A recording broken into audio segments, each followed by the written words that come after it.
Hi, everyone, and welcome back to F22, where we bring all things photography into focus.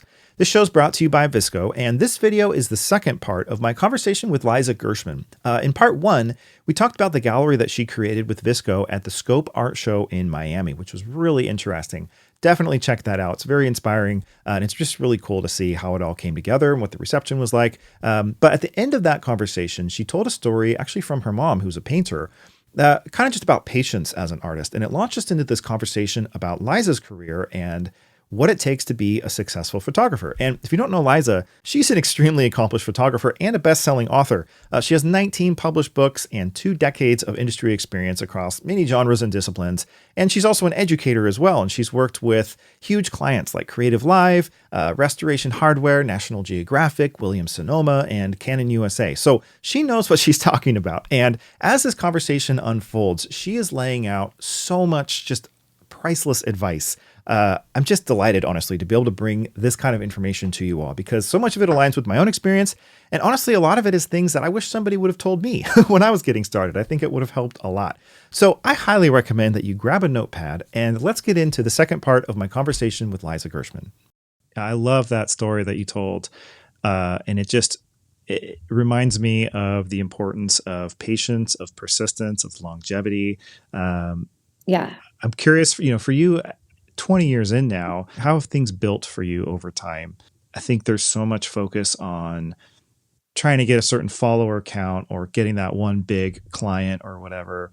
But for you, it's like these things have built and built over time, it seems like. And sometimes, I've heard others tell this story too, where somebody comes back years later, finally ready for the job that they wanted them to do the whole time or something like that. So That's right. I guess I'm curious, like, how have you built the career that you have over the course of time, and what does that look like?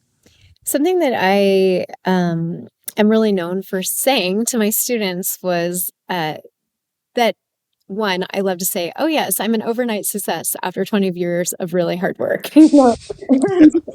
Someone at the show said, you made it. You made it. And I was like, did I?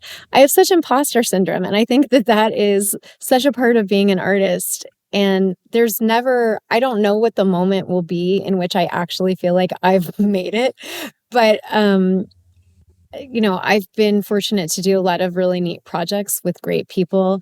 And when I have put my sights on something, many of those things have come to fruition, and I'm incredibly grateful for that. This was one. This was a dream. VSCO helped me actualize a dream. Working with VSCO was a dream. I got to have that dream. My story with VSCO begins 10 years ago when one of my images was featured on the VSCO feed. And then fast forward 10 years, and then there was like no contact. And then I was invited somehow to be a speaker on a creative talk for you. And then it came into this project. So you just never know. But something that I'm known for that I always shared with my students is as a lifelong photographer, there's no golden ticket. Like that one big, let's say you get the cover of Vogue. Okay, that's just one cover. That's $3,000. Like what? That's not a career. A career is 20 years of still being able to pick up your camera and have people look at your imagery and have them look at it with a critical eye and maybe give you a paycheck, right? That's a career. Yeah. So, and I mean, how do you do that? How do you stay fresh? How do you stay? I mean, I'm sure you go through ruts, through ups and downs. How have you pulled this off? Well, the saying that I have always been known for saying, 2 things. I've said, how are you going to eat? That's really important to everyone to think about. And then the other thing that's also important is to think about it this way. I say to everyone, you keep putting down pebbles. You'll put down a pebble, and you'll put down another pebble, and you'll put down another pebble. And one day you're going to look up, and at your feet, you'll realize that you have a castle. But until then, it's just putting down pebbles. And so I think that's what you have to keep in mind every time you feel defeated or fatigued or burnt out. And in a career of 20 years, I've quit photography 3 times, stomped my feet around my room, thrown my hands up in the air, put away my camera for a few months and just said, I'm done. I've quit, and then it's like a drug. some there will be a little carrot that will dangle of something exciting or fun, like, "Oh, come do this magazine shoot." "Oh, okay, I guess I'm a photographer again," you know? And then, Mm. so, um, but I I have had this opportunity. I have had a long career, and because I've had a long career, um, in order to stay relevant, I've done almost everything. For me, that works. Often people will say you have to be a specialist. I believe that you have to be a generalist, but specialize in everything that you generalize in. So, what that means is, yes, I am a generalist, and I've been a sports photographer, I've been a news photographer, I've been a food photographer, a portrait photographer, a wedding photographer. I have been a product photographer. I have been a politics photographer. I have been paid for all of these things. But every time I did one of them, I focused intensely on that thing for a while. So, first in my career, I was a journalist, a photojournalist, and also I could write. And so, writing, this will be your key, everybody. Learn to write. Mm. A lot of my jobs have come because I could also write. And in the early days of my career, when newspapers and magazines still were a big thing, Yeah, we're dating ourselves way back when. way back when, way back when, way back when. So, but I then remember. I remember, yeah. So early in my career, when newspapers and magazines were really the pinnacle of what it was to be a photographer, I also could write. And so often I would get sent on an assignment because I could do two things. And they wouldn't send two people, they would send just one. And so that was the beginning for me. And then I worked for a portrait studio. I worked for two portrait studios simultaneously. It was a husband and a wife, and they were both photographers, but they had very different work styles. He had come from an engineering background, and you could have had a meal off of his floor. Everything was organized. He would say, "Here's your task for the day. It's going to take you an hour and 20 minutes." And he was right by like 5 minutes every time. Wow. She was this incredible creator, but kind of a flurry of artistry, right? And so they had separate studios, and I learned a lot from each of them. And I'm so grateful for my time with them, Celeste Dobbins and Jason Swartz. And I learned so much from them.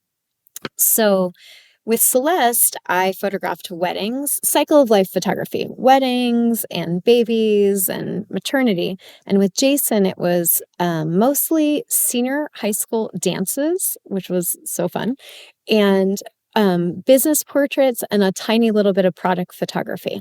But I really rounded out my knowledge. I had gone to photo school at Rocky Mountain School of Photography, and then working in real time with them, I learned so much. And people often naysay weddings.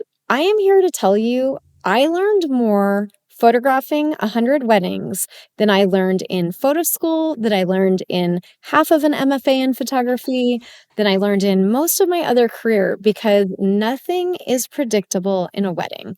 Anything can go wrong. There is like a rule that if it is going to break, it will break at a wedding. If your memory card is going to erase, it will not erase on your shoot for restoration hardware where you're in the studio working with a phase 1 camera.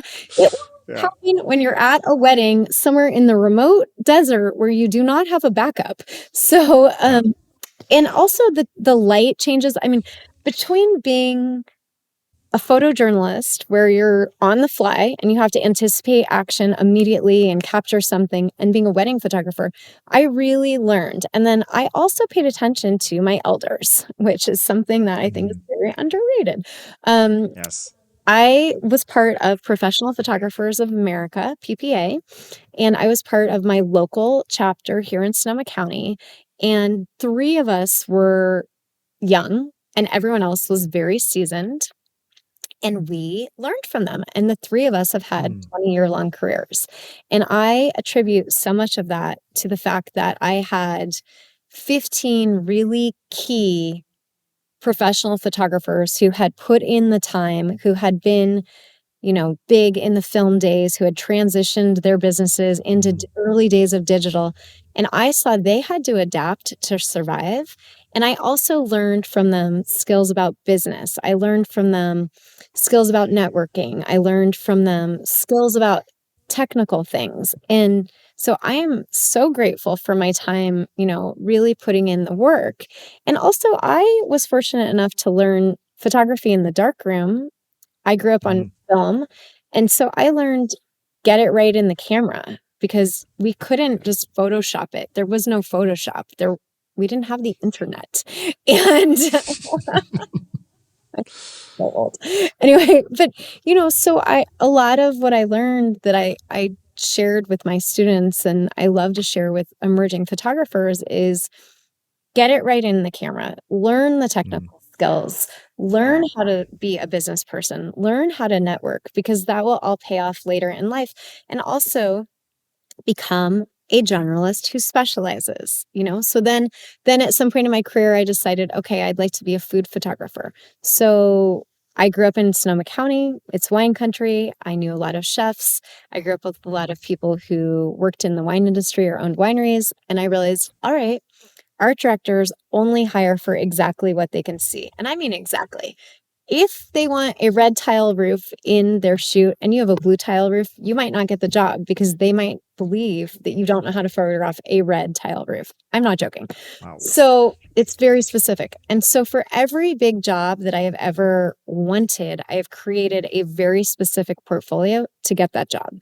So when I wanted to work in-house at Williams Sonoma, I created an entire food portfolio that I sent to them in order to get that job. And I did that with my Wow. network of chefs that I knew from living in Sonoma County and working in my early career in the wine industry. So it's really take the skills that you have, take the network that you have and focus it, but then also at some point pivot, right? So at some point newspapers were no longer the way to make money as a photographer and I needed something else, so I became a food photographer. And then I wanted to Yeah. do something else, so I became a travel photographer. And then the world closed, so then I became, things like it just you have to Yeah. always shift. So what's next? I don't know, maybe I'm going to be an AI photographer. Yeah. Right. Yeah, but Yeah. yeah. Wow. Thank you. That's amazing. It's so amazing to hear your story. And there's so many gold nuggets I want to pull out from that. I mean, first of all, just acknowledging the crucible that weddings are. I shot over 100 myself in my kind of up and coming days. And you're right. I mean, if you can pull that off, you can probably pull off just about anything because you have to work with it. You have to be good at light. You have to be good at timing, exposure, all the technical stuff, working with people. I mean, Time. it lays a good foundation. But then I also want to call out the fact that your influences and the people that were mentoring you that you sought out and that really kind of were instrumental in your growth, just how important that is, both as a student, as somebody that's up and coming to seek that out and to find it. Yeah. But I hear this over and over again. You're, the umpteenth person that's basically has a story of how someone poured into them and that's how they're a photographer now. I mean, that's almost everybody's story in some way or another. Very few of us are just like going to the store and buying a camera by ourselves and just figuring all this out. It's always a story of somebody in your life helping you, bringing you along, inspiring you, all of that. And I love that that's your story and that you are now doing that for others, like the people in this gallery. Yeah, it's just wonderful.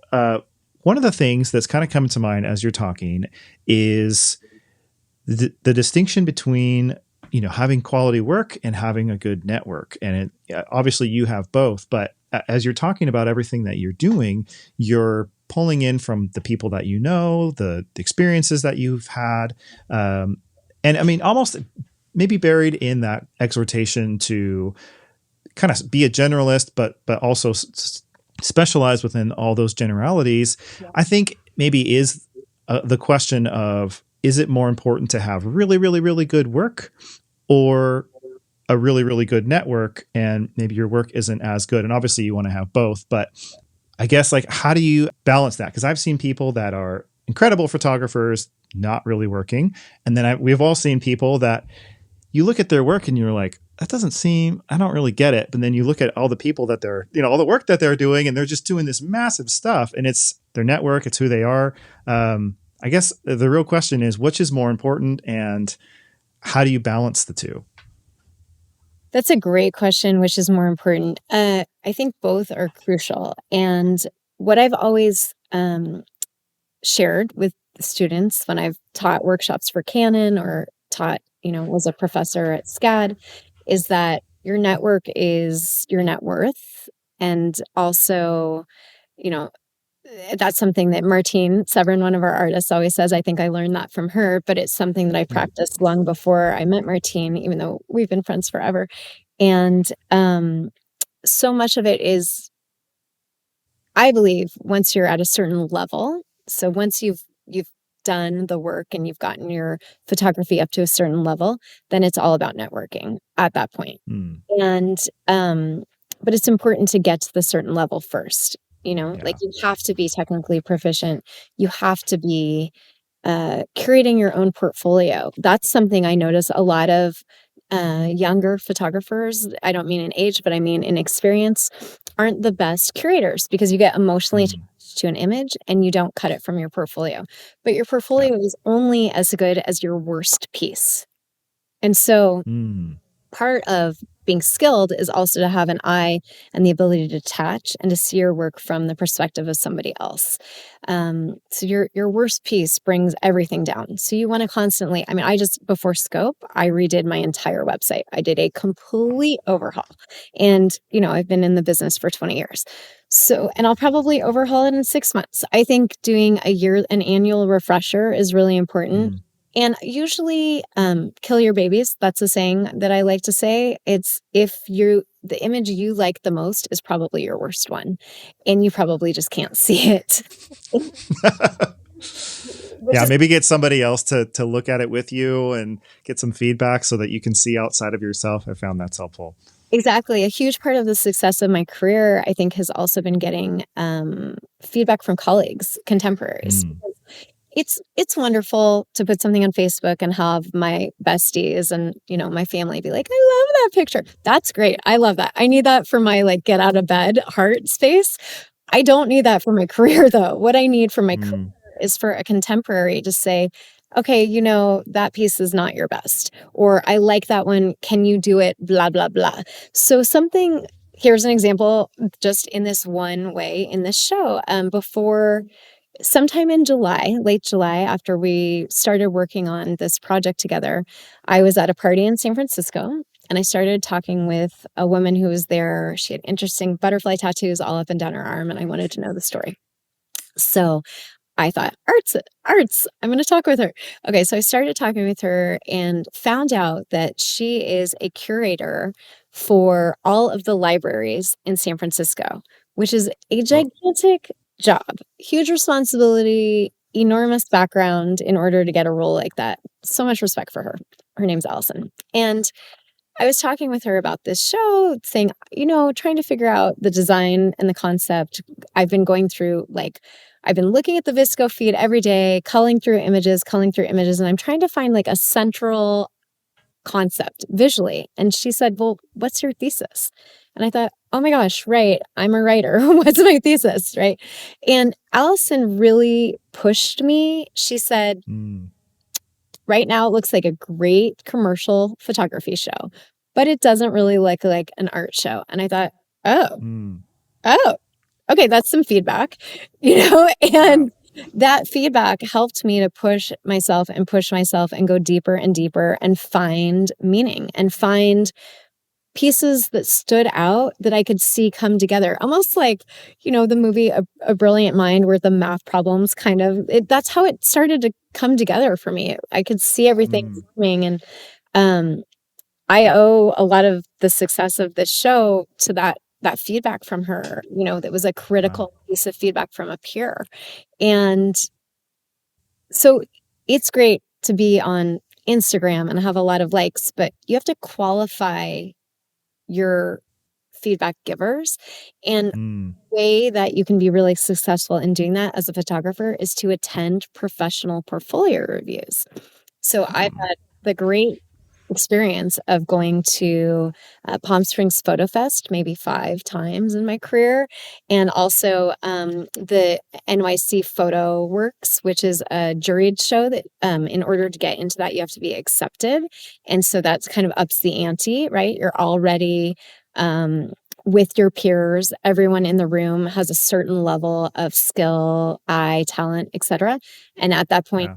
you're really just vying for the same roles, and you hope that the people giving you feedback, which are art buyers, reps, editors, you're really listening to what they want, and you're seeing how they relate to your work, and you're then changing your work if you have to meet their needs for the next review. So that's the best advice I can give about how to make sure that you're doing great work, to put it in the funnel, is to Mm. be peer reviewed. And then also PPA, Yeah. like PPA's, Professional Photographers in America, the local chapter. Part of your local chapter experience is submitting your pieces, and there's a point system, and you can win awards and enter competitions, and through that the judges are people who have won a certain level of photography, awarded medals and points, and they then judge your submissions and give you feedback, and the Mm. feedback is critical. It's not meant to hurt your feelings, it's meant to make you better, so Yeah. I think that really has helped in my career. And then also just study art. I didn't just study photography. I studied art history. I spent my life in museums. I looked at old master paintings and saw, how does Caravaggio light things? Where is the light coming from? What is Monet doing? What is so emotive about a Sargent painting? Like, Yeah. don't just only look to your one discipline and think that you will become better. Look at all of the disciplines, and don't look at contemporaries only. Look at the people who have stood the test of 200 years, 300 years, 400 years, because Mm. there's a reason. There's a reason that a Monet is a Monet, so, or a Yeah. Rembrandt is a Rembrandt. And why do we have Rembrandt lighting? We have Rembrandt lighting. We know this name still because this is an artist who created something hundreds of years ago that we still use today, right? So, Yeah. Goodness. So, I mean, what I'm hearing is for someone who needs to work on networking, oh, shows, PPA, I mean, even attending parties and just talking to people. I mean, sounds like there's a lot of pretty easy steps that they could take to get themselves out there and get connected with others. And then for somebody who's maybe needing to, their network is great, but their work isn't quite at the level that they need to be. I love that provocation to look at the old masters, to, diversify and expand your palette of where you're drawing from, because I think we all get stuck in scrolling Instagram or even VSCO, just looking at contemporaries of right now. It's hard not to be derivative sometimes at that point. But when you're going to those deep wells of, the masters of the past, like you said, things that have stood the test of time, I have found that just the work that comes out of me, without even really intentionally doing it, sometimes just it starts looking better because of what's in my head. absolutely. Man, so many, so much wisdom in here. I love listening to you talk. And the network. One last thing. Oh, Oh, go ahead. Go ahead. I'll touch on networking because I think that's the way Yeah. you network within the photo community, which is so essential. But networking, every human being that you meet is a possible client. And so Hmm. maintaining contacts, following up with people, connecting on LinkedIn, being a Facebook or Instagram or whatever social media you like friend, every opportunity you have to meet somebody, you never know when somebody will hire you for a project years from now. And that has absolutely happened with me where, you fast forward, someone calls me and says, 5 years ago, I remember you did blah, blah, blah. Are you available to do blah, blah, blah? And that happens. That happened recently. Hmm. It happens Nice. all the time. So I think, just looking at the world as a networking opportunity, not in a solicitous way, but in a way where you really want to continue to show your work to people. You want to talk about what you're doing. You want to stay in touch with people. You want to thank people and be gracious. I send thank you notes. I send books to people all the time. I do Hmm. handwritten notes. I give, holiday gifts. if somebody's done something really special for me, I will send them something in the mail, because who does that anymore? I would love to get a piece. Does anyone want to send me something in the mail? I will gladly accept it. I would love Yeah. a gift in the mail, or a note, or a card. So, just do something memorable. And I learned a lot about that. I've always done that. I learned a lot about that from my mom. But one of my industry mentors, who's so amazing at talking about that, is Frank Mayo. Frank has been, and actually, Frank came by. It was so amazing. He came to the show unexpectedly and spent some time talking with us. He's been a photo agent for 30 years, and Frank has the best memory ever. And he tells a story about, somebody was talking to him about their favorite ice cream during one of his meetings, and then he sent the ice cream to that person. That is the sort of thing that takes you. If you're competing in a sphere where everyone is essentially just as good as you are in terms of talent, or in terms of, then it's your professionalism. And once you're all about as professional as each other, then it's just, how thoughtful are you, or how memorable are you? And what makes you stand out? What makes you memorable? And what makes you memorable is remembering things about other people. That's what makes you memorable. That's really what makes you memorable. So, okay, really quick story. When I was first getting started, I had somebody in my life that was a professional photographer. Similar thing. Yeah, I saw him go from film to digital, all that. I mean, I was like, what is this? Pretty much junior high for me. One of the later on, when I had started my photography business, I was talking to them, and they mentioned a story of how they had like a unique thing about them was this family popcorn recipe. And so they made that for all these clients that they wanted to have. And they went to all these businesses and gave them all this popcorn, and, basically just saying, hey, you check us out, remember us. We would love to do work with you. And it was just something unique and memorable and delightful. And, it brought a lot of work, initial work for them. I just thought that was such an interesting story. And, it's something that's unique to them that makes you memorable, makes you sticky. And it's just aligns so much with what you're talking about, sending people things, just making connections. That's wonderful. So great. And, I think people think, oh, that's expensive. Well, think you're investing in yourself. Yeah. And if you're not investing in yourself, nobody else is investing in you. And you would put that money into crypto, or the stock market, or whatever. Or maybe you would blow it on a pair of fancy shoes or a dinner out, but instead you could be investing it back into yourself. And something that was just a testament to that, my 12th book, I have 19 published books, and my 12th book was a book called Cuban Flavor, exploring the island's people, places, and cuisine. And that book, I sent probably 100 copies of that book out to, but that was back when this was pre-pandemic, when people were still working in offices. So you kind of had an idea of how to find people. And I sent 100 books out to editors and agents, etc. And somehow it landed on the desk of someone at National Geographic. And they loved the book, and National Geographic wrote about that book as one of the best books to read of 2018. And that's all because I sent the book out, and it got circulated around the office, wound up on the desk of the right person. They loved it, and they wrote about it. So that's really important in my career that happened.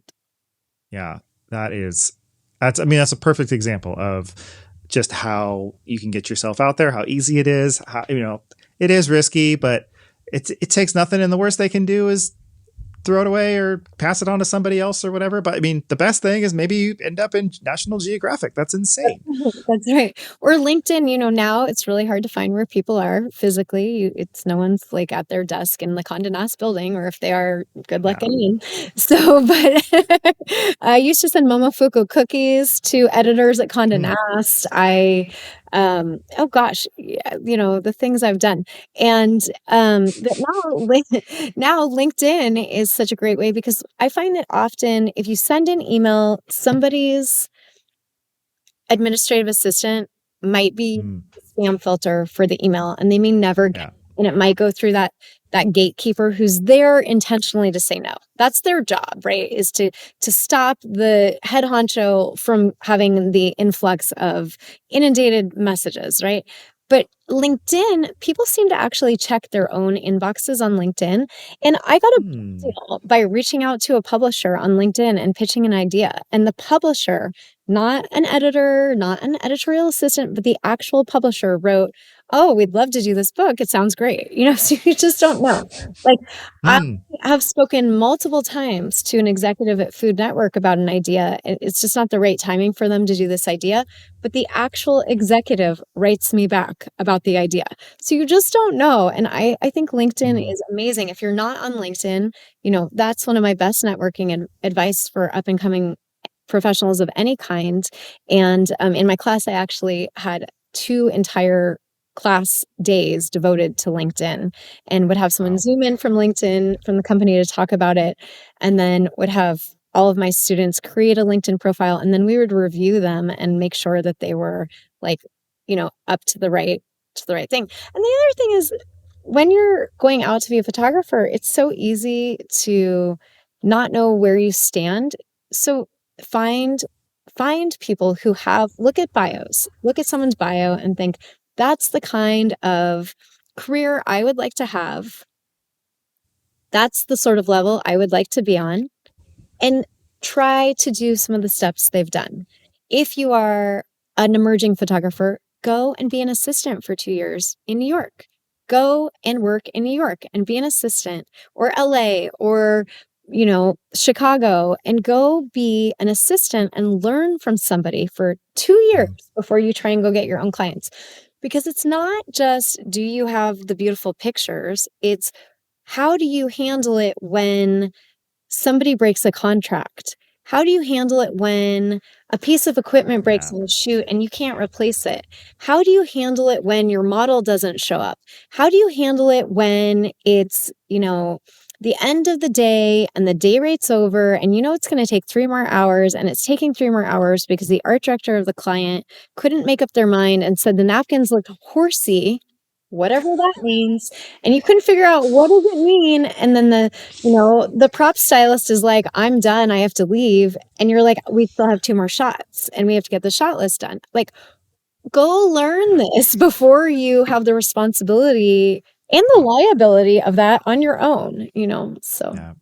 Yeah. It's so much more than having a few bangers Right. or a lot of followers. It's so much more. Yeah. That's amazing advice. Okay. I want to wrap us up, but I mean, using your pebble analogy, you've been putting pebbles down for 20 years. You are way up there in that castle.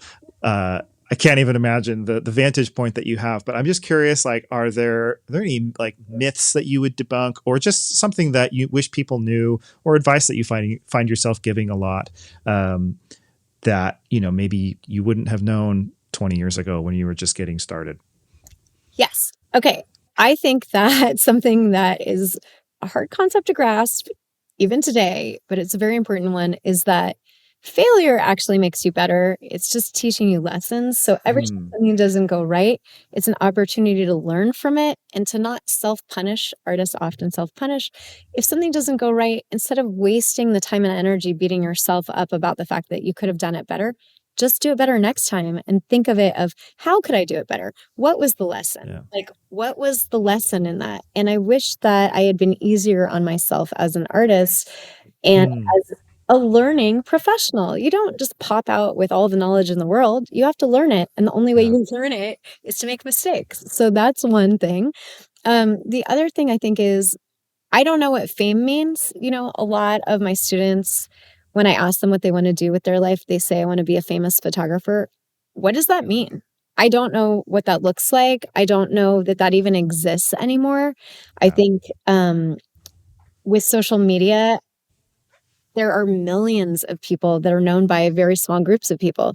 We no longer have one output for Yeah. celebrity. And so I don't think that that is a thing that is real or realistic. And also, your life's not private if you're famous. It doesn't look very good to me. To be Yeah. known and regarded and respected in your field is what I would strive for. That I think Yeah. is the ultimate, is to have your peers know you and respect you, and to have clients seek you out. Those are the goals. Yeah. Yeah, I mean, I had this experience. I'm imagining if somebody followed your advice and went and became an assistant of somebody in New York or LA or something, it is such a gift as a young person to have a dream and go hang out with people who are doing that dream and see what their life is like, and to realize, oh, actually, maybe I don't want that dream. That looks terrible. That happened to me, and I was able to completely pivot. I mean, that's why I became a photographer. Why I ended up with VSCO, because I was a musician, and I had that early success and realized, oh shoot, I don't think I want this. Yeah. Now what do I do? And I had to completely reinvent myself. So yeah, just the concept of a famous photographer. I mean, even the ones who maybe are famous, it's like either after their time, after they passed away, or they're very old. By the time they finally achieve that, I'm thinking of like Saul Leader and Elliot Erwitt and stuff. I mean, Yeah. they only reached that level of like 70s, 80s, when we all really thought of them that way. So yeah, I just love that. When we only had exposure to 200 photographers, Yeah. like something people don't know, which I think is very important to talk about, is that in commercial photography, so that's anything that sells a product or a person or an idea, anything that sells, right, is commercial photography. And in commercial photography, so that includes advertising, fewer than 10% of every ad you've seen in your entire lifetime was photographed by a woman. Let that sink in. Wow. You see ads all day, every day, and fewer than 10% of that was photographed by a woman. So it's important to be tenacious. It's important to persist. It's important to not take no. If I used to say to my students, if my one voice can kill your dream, you were never going to succeed in the first place. So let's go. Let's try. Wow. Let's Yeah. try. And, I hear no 1,000 times for every yes I hear. And that's just part of being a creator. That's part of being an artist. Mm-hmm. That's part of probably being just a general business person. And so having tenacity, not, perseverance, carrying on, and getting real honest feedback to make yourself better and learning from your mistakes. And then also to use your network, talk to everyone you can at all times and remind them what you do. It is an exhausting job to have a career as a photographer, and you have to love it. You have to be willing, you have to want it more than you want anything else in order to succeed. And I think it's the same as, being a professional athlete or being a professional musician. You have to want this so much Yeah. that you are willing to be uncomfortable. You are willing to be embarrassed. You are willing to fail. You are willing to look bad. You have to be willing to be poor. You have to be, just whatever it is, Yeah. you Yeah. have to be willing to go through all of that, because to have a long career, you probably go through some of that at some point. And Yeah. so, yeah, those are the ways. Those are the paths to success. Is That's amazing. Gosh. Well, Liza, thank you so much for your time here. This has been such a gift. Just so many things that I think would really help people that are listening, just getting started, or even deep into their career. I've learned a lot. There's definitely some things I'm going to go to from just our conversation. If you want to see more of Liza's work, which you really should, you can follow her on VSCO at Liza Gershman, LizaGershman. And then also there's links to your website and pretty much everything else that you do. I'm sure your books and everything, all there. So definitely check out Liza. Anything else I'm missing? Well, I'm just incredibly grateful to be here. Oh, I'm very grateful for VSCO, and I'm excited to see what the future brings for all of us. So thank you yes, for having me. Thank you. of course. Yes. Thank you, Liza. Thank you for watching, and we will see you all again next time.